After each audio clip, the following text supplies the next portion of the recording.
नमस्कार दोस्तों, मैं अविनाश कुमार एजुकेशन वाला में आपका फिर स्वागत करता हूं और आशा करता हूं कि आप सभी लोग अपनी पढ़ाई पूरी मेहनत और लगन के साथ कर रहे होंगे। दोस्तों, मैं फिर हाजिर हूं अपनी वीडियो को लेकर।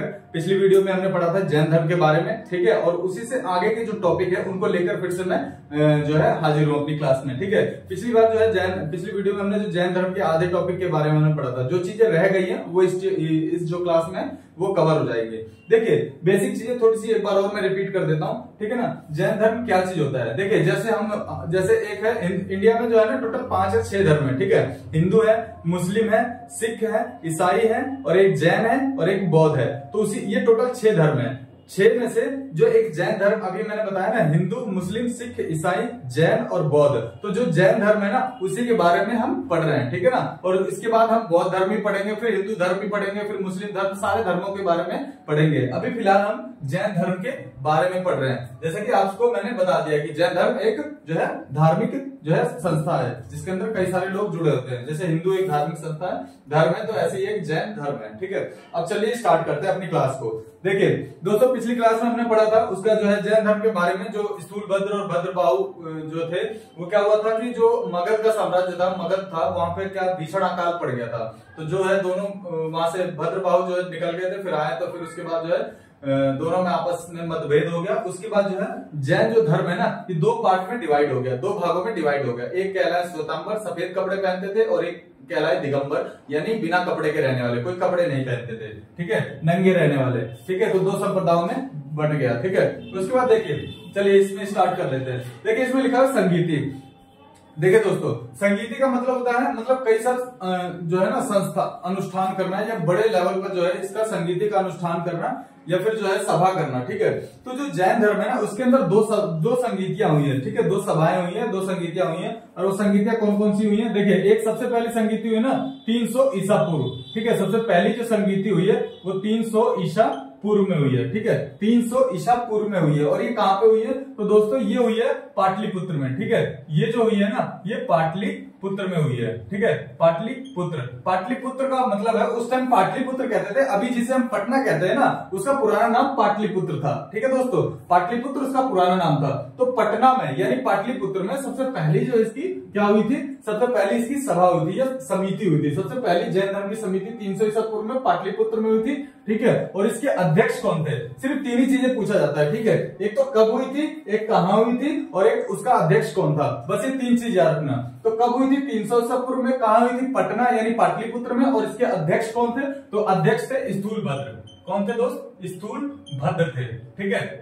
इतना ध्यान रख लेना। ये पहली संगीति थी। उसके बाद दूसरी कौन सी है? देखिए, टोटल सिर्फ 2 ही संगीति हुई है, ठीक है ना। पहली तो मैंने बता दिया है, पहली तो ये संगीति हुई है। और दूसरी जो संगीति हुई है वो कब हुई है? ये हुई थी ईसा पूर्व में, 300 ईसा पूर्व में। और दूसरी संगीति हुई थी 512 ईस्वी में। ईसा पूर्व नहीं है दोस्तों, ये ईस्वी है सिर्फ। यानी यहां से यहां तक अगर हम गैप जोड़ेंगे तो ये लगभग 800 साल बाद, लगभग 800 साल बाद जो दूसरी संगीति हुई थी। और ये कहां हुई थी? तो ये वल्लभी में हुई थी, वल्लभी, ठीक है। वल्लभी जिसे कहते हैं उसे कहते हैं गुजरात। आज का जो गुजरात है उसे पहले वल्लभी कहते थे, ठीक है, वल्लभी हुई थी। और इसके जो है कौन थे? इसके जो अध्यक्ष कौन थे? ठीक है, इसके अध्यक्ष थे क्षमा श्रवण, ठीक है दोस्तों, क्षमा ठीक है, क्षमा श्रवण, ठीक है, इसके अध्यक्ष थे। तो दोनों जो संगीतियों की डिटेल वाइज मैंने चर्चा बता दी। इससे बाहर कुछ नहीं आने वाला एग्जाम में, ठीक है। देखिए, पहले से एक बार और मैं रिपीट कर देता हूं। पहली संगीति जो हुई थी 300 ईसा पूर्व में हुई थी। कहां पे हुई थी?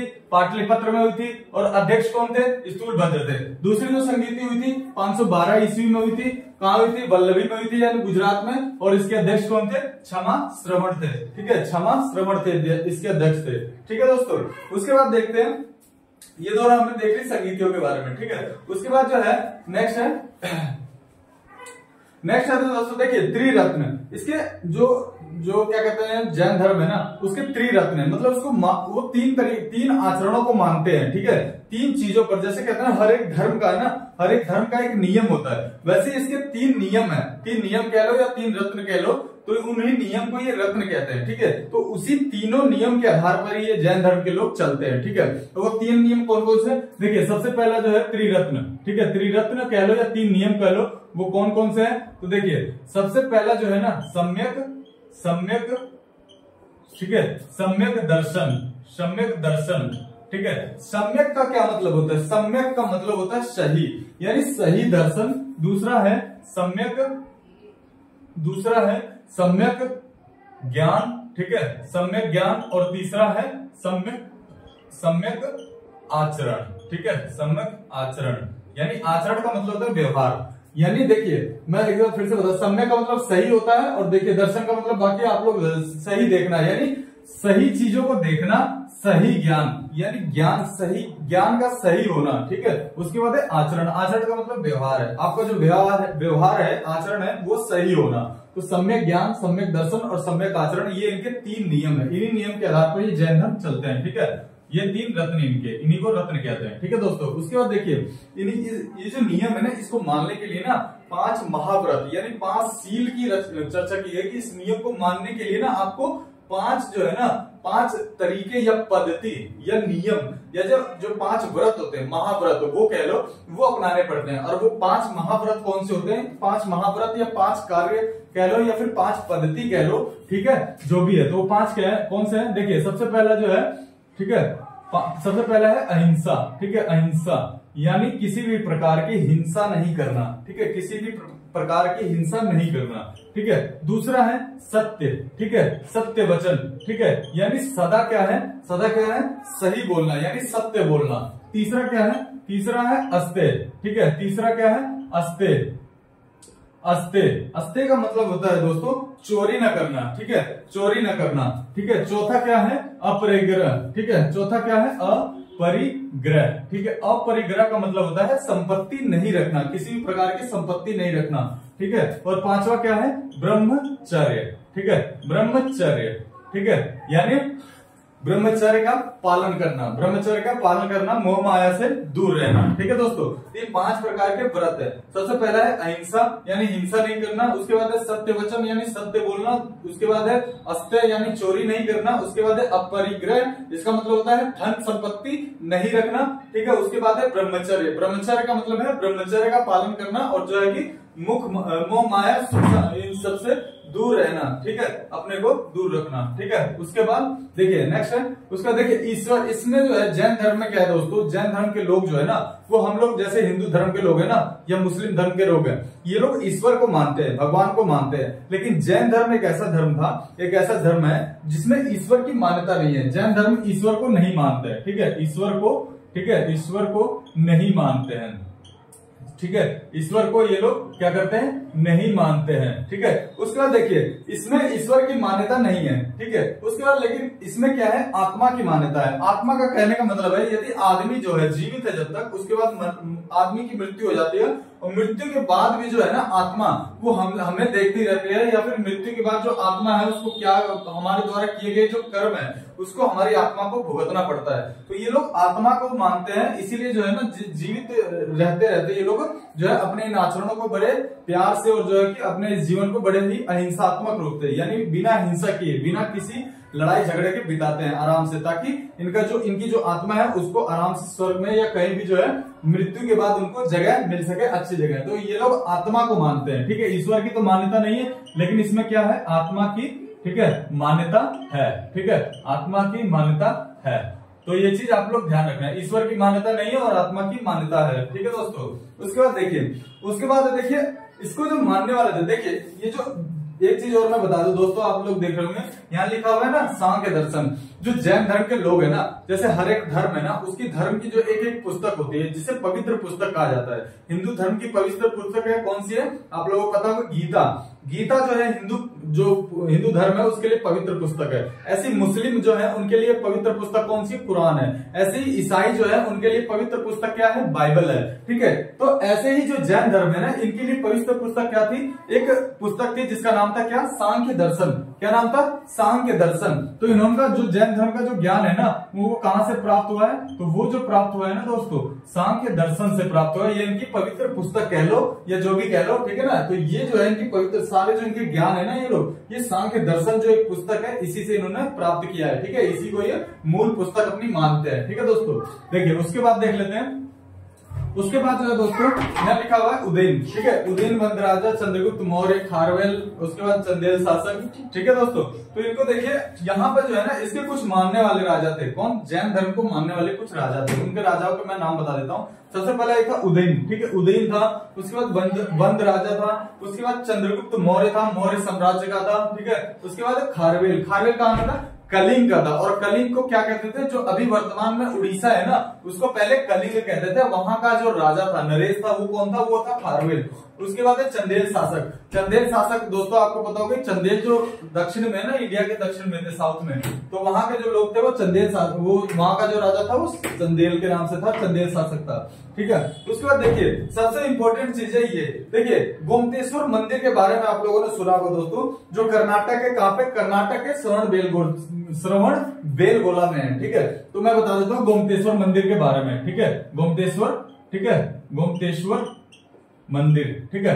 देखिए सबसे पहले इसको बनाया किसने था, इसको सबसे पहले बनाने का काम किया था ना, बनाने का किसने काम किया था, तो जो वहां का एक गंग वंश का जो कौन था, मंत्री था, कौन, गंग वंश का, ठीक है, गंग वंश का मंत्री, ठीक है, गंग वंश का मंत्री था, और वो मंत्री कौन था, उस मंत्री का नाम था चामुंड, ठीक है, चामुंड था, ठीक है, गंग वंश का एक मंत्री था उसका नाम था चामुंड। अब चामुंड ने क्या किया, इस मंदिर को बनाने के लिए, गोमतेश्वर की मंदिर को बनाने के लिए, ठीक है, उसने क्या किया, बहुत सारा धन दिया, ठीक है, बहुत सारा पैसा दिया इसको बनाने के लिए। तो सबसे बड़ा जो है इसमें जो श्रेय जाता है वो गंग वंश का जो मंत्री था चामुंड, उसके प्रोत्साहन से ये जो है गोमतेश्वर मंदिर बना। और ये कहाँ बना, तो अभी फिलहाल जो कर्नाटक है ना, कर्नाटक के, ठीक है, ये मंदिर कहाँ पे, कर्नाटक के, ठीक है, कर्नाटक के श्रवणबेलगोला, ठीक है, श्रवणबेलगोला, ठीक है, यहाँ पे जो है ना जगह, यहाँ पे ये मंदिर है, ठीक है, कौन सी, गोमतेश्वर की मंदिर है, ठीक है, श्रवणबेलगोला में गोमतेश्वर का मंदिर है। उसके बाद देखिए यहाँ पे क्या है, और ये मंदिर कौन सा है दोस्तों, तो ये अभी जिस धर्म के बारे में पढ़ा रहे हैं ना, इसी धर्म का मंदिर है, गोमतेश्वर मंदिर। अगर कभी पूछे कि कर्नाटक का श्रवणबेलगोला में जो मंदिर है, ठीक है, वो गोमतेश्वर मंदिर है, वो किस धर्म से संबंधित है, तो जैन धर्म का है। और इसमें कौन से भगवान है, तो इसमें महावीर स्वामी है, ठीक है, कौन, महावीर स्वामी। और हमने पिछली वीडियो में मैंने बताया था दोस्तों, जो महावीर स्वामी थे वो कौन से नंबर के तीर्थंकर थे, आपको कमेंट में बताना अभी कि महावीर स्वामी कौन से नंबर के तीर्थंकर थे, ठीक है, जैन धर्म के। तो महावीर स्वामी जो थे, ये जो थे, इन्हीं को इस मंदिर में इन्हीं की मूर्ति लगाई गई है, ठीक है, इन्हीं की मूर्ति लगाई गई है। और कितने फीट की, ये इनकी मूर्ति 18 मीटर ऊंची है, ठीक है, 18 मीटर ऊंची है इनकी मूर्ति, 18 फीट की, 18 फीट की इनकी जो है इनकी मूर्ति लगाई गई है। एक बार आप लोग इस चीज पे वो कर लेना एक बार, ठीक है। तो 18 फीट इनकी ऊंची मूर्ति महावीर स्वामी की लगाई गई है। उसके बाद देखते हैं, ठीक है दोस्तों, तो महावीर स्वामी की जो है मूर्ति इसमें गोमतेश्वर मंदिर में कितने फीट है, 18 मीटर की मूर्ति है, ठीक है, 18 मीटर ऊंची जो ये है मूर्ति है, ठीक है, महावीर स्वामी की। और उसके बाद देख लेते हैं, देखिए महावीर स्वामी के किस मुद्रा में है, तो महावीर स्वामी के, ये महावीर स्वामी आपको मैं बता ही देता हूँ, ठीक है, ये 24वें नंबर के, ठीक है दोस्तों, कितने नंबर के, 24वें नंबर के तीर्थंकर होते हैं, ठीक है। आप लोग कमेंट में मुझे बताना कि इसका 23वें नंबर के तीर्थंकर कौन है, ठीक है। तो ये महावीर स्वामी कौन थे, 24वें नंबर के तीर्थंकर थे। और ये महावीर स्वामी जो है जैन धर्म की जो है इससे कौन से गोमतेश्वर मंदिर में इनकी मूर्ति 18 मीटर ऊंची मूर्ति है। अब देख लीजिए थोड़ी सी और डिटेल देख लेते हैं, इनका जो है ना ये किस मुद्रा में इनकी मूर्ति बिठाई गई है। तो जैसे भगवान शिव की आपने मूर्ति देखी होगी दोस्तों, तो भगवान शिव का जो है ना कायोत्सर्ग मुद्रा, कायोत्सर्ग एक ऐसी मुद्रा होती है जिसमें दाहिना हाथ आदमी का ऐसे आशीर्वाद देने के लिए उठा होता है, ठीक है, और बायां हाथ ऐसे जो है नीचे रहता है।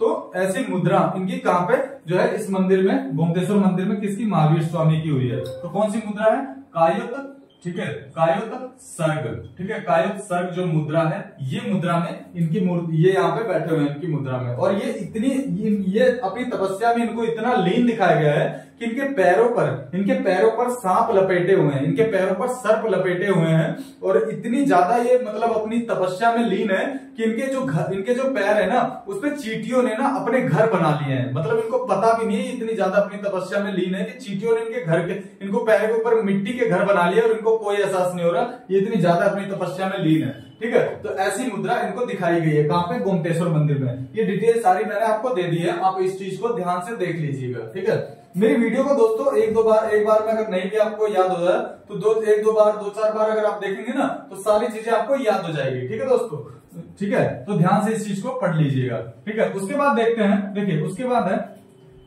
उसके बाद क्या है, जो गंगवंश के मंदिर मैंने बता दिया। और एक चीज और ये जो गोमतेश्वर मंदिर था ना, ये बनी कब थी, तो ये 10वीं सदी में, ठीक है, कब, 10वीं सदी में, ठीक है, 10वीं सदी के, ठीक है, 10वीं सदी के मध्य में बनी थी, ठीक है, 10वीं सदी के मध्य में ये बनी थी, ठीक है, 10वीं सदी के मध्य में बनी थी। उसका देखिए एक इस मूर्ति की सबसे बड़ी खास बात मैं बता देता हूँ क्या है, एक चीज और, ये मूर्ति जो है ना दोस्तों, ये एक ही चट्टान को, मतलब एक बड़ा सा चट्टान था, एक बड़ा सा पर्वत था, और उस पर्वत को काट करके बनाया गया है ये गोमतेश्वर का मंदिर। कोई ऐसा नहीं कि बाहर से पत्थर वगैरह ईंट वगैरह लाई गई है तो इसको बनाया गया, ऐसा कुछ नहीं है। ये पहले से ही प्राकृतिक चट्टान था, बड़ा सा पहाड़ था, और एक ही पहाड़, उसी को काट करके, ठीक है, देखिए दोस्तों, उसी को काट करके इस मूर्ति को बनाया गया है, ठीक है, इस मंदिर को बनाया गया है, चट्टान को, सॉरी, इनकी मूर्ति को बनाया गया है, ठीक है, एक ही पत्थर को काट कर। तो इनकी खासियत मैं बताता हूँ, चट्टान को काटकर, ठीक है, चट्टान को जो है काटकर, ठीक है, चट्टान को काटकर बनाया गया है, ठीक है, बनाई गई, ठीक है, बनाई गई मूर्ति, ठीक है, चट्टान को काटकर बनाई गई मूर्ति, ठीक है, इनकी मूर्ति क्या है, चट्टान को काटकर बनाई गई है, ठीक है। उसके बाद देख लीजिए, अब इसके बाद कुछ और चीजों की चर्चा कर लेते हैं। तो खजुराहो है ना दोस्तों, खजुराहो का जो जैन मंदिर है उसको कौन बनाया था, खजुराहो का जो जैन मंदिर उसको बनाने वाले के कभी कभी ये भी पूछ लेता है कि खजुराहो का जैन मंदिर का निर्माण किसने करवाया, तो चंदेल शासकों ने, ठीक है, चंदेल शासकों ने जो है खजुराहो मंदिर का निर्माण करवाया है। और देखिए कल्पसूत्र मैंने बताया था ना, भद्रबाहु थे, भद्रबाहु कौन थे, तो दो अध्यक्ष थे, कौन, एक स्थूलभद्र और भद्रबाहु। तो कल्पसूत्र एक ऐसी किताब है, कल्पसूत्र एक किताब है, ठीक है, जिसकी रचयिता कौन है, जिसके रचयिता जो है दोस्तों वो कौन है, भद्रबाहु है, ठीक है, भद्रबाहु है, ठीक है। और कल्पसूत्र में, ठीक है दोस्तों, कल्पसूत्र में जितने भी क्या है, जितने जो तीर्थंकर हुए हैं इन सबके क्या है, जीवन चरित है, ठीक है, जीवन चरित है। तो तीर्थंकरों का जीवन, ठीक है, तीर्थंकरों का क्या है, जीवन चरित है, जीवन चरित इसमें वर्णित है, किसमें, कल्पसूत्र में। और कल्पसूत्र को किसने लिखा था, तो भद्रबाहु ने, ठीक है, भद्रबाहु ने कल्पसूत्र को लिखा था, ठीक है। जो कहाँ के थे, जो जैन धर्म का जो क्या कहते हैं ना, दूसरा पार्ट जो मैंने बताया था, दिगंबर जो था, दिगंबर और श्वेतांबर, तो दिगंबर जो संप्रदाय था उसके संस्थापक थे कौन, भद्रबाहु। इन्होंने कल्पसूत्र की रचना की थी, ठीक है, जिसमें क्या लिखा है, तीर्थंकरों का जीवन चरित्र लिखा गया है, ठीक है।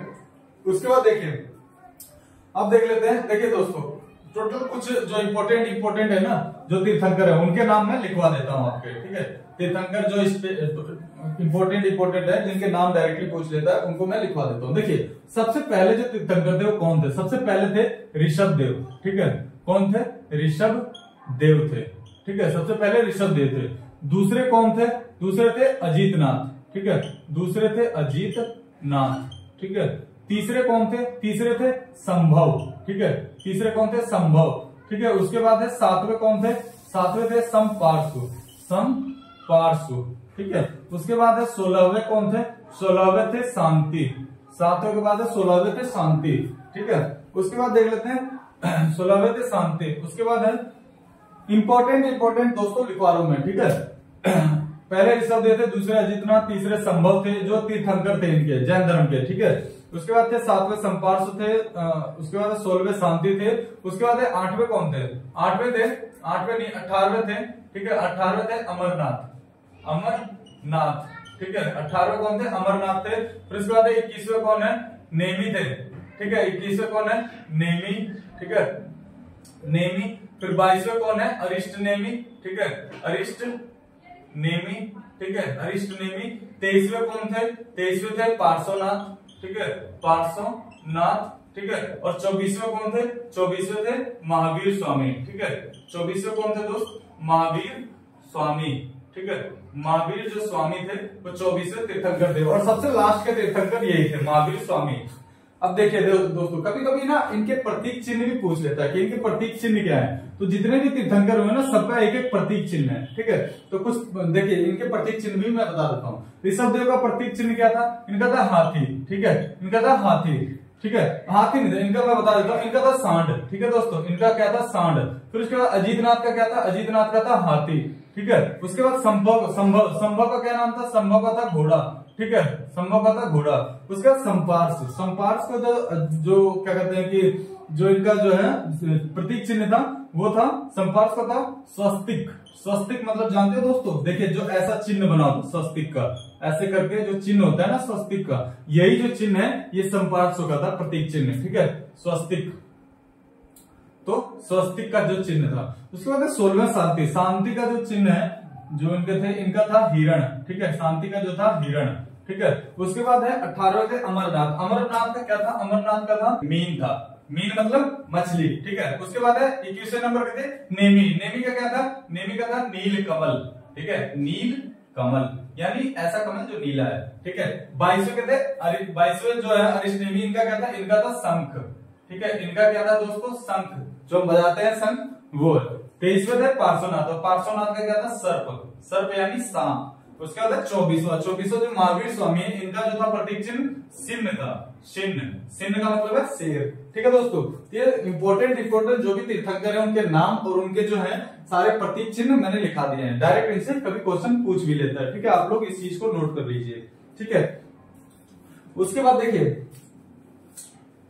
ठीक है दोस्तों, उसके बाद जो है देखिए लास्ट ऑफ बचता है महावीर स्वामी की जो है कहां पे महावीर स्वामी की जो है मृत्यु हुई थी, ठीक है। देखिए महावीर स्वामी की जो मृत्यु हुई थी दोस्तों, वो मृत्यु हुई थी 72 वर्ष की आयु में, ठीक है, जब वो 72 साल के हो गए थे। और कब हुए थे, तो 72 साल की उम्र में 468 ईसा पूर्व में, कब 468 ईसा पूर्व में, ठीक है, ईसा पूर्व में हुई थी, ठीक है, जब वो 72 साल के हो चुके थे। और कहाँ हुई थी, तो देखिए बिहार में एक राज्य है, कहाँ पे, बिहार में एक राज्य था, कहाँ पे, पावापुरी, बिहार का जो पावापुरी है ना, ठीक है, पावापुरी वहां पे हुआ था, ठीक है, बिहार के पावापुरी में हुआ था, ठीक है दोस्तों।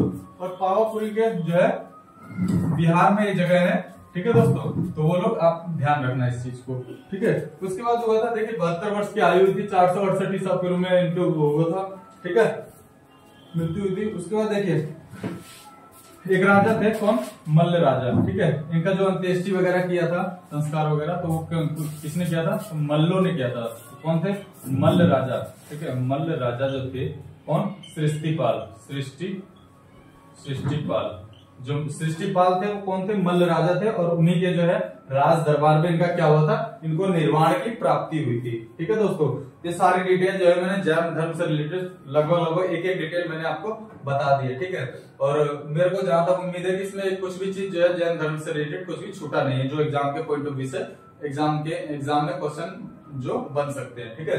तो सारी चीजें मैंने आपको बता दी, बस मेरी इस वीडियो को आप लोग बड़े ध्यान से देखेगा, ठीक है, तो आप गारंटेड है दोस्तों, किसी भी आपको किताब को उठाने की जरूरत नहीं पड़ेगी, ठीक है दोस्तों।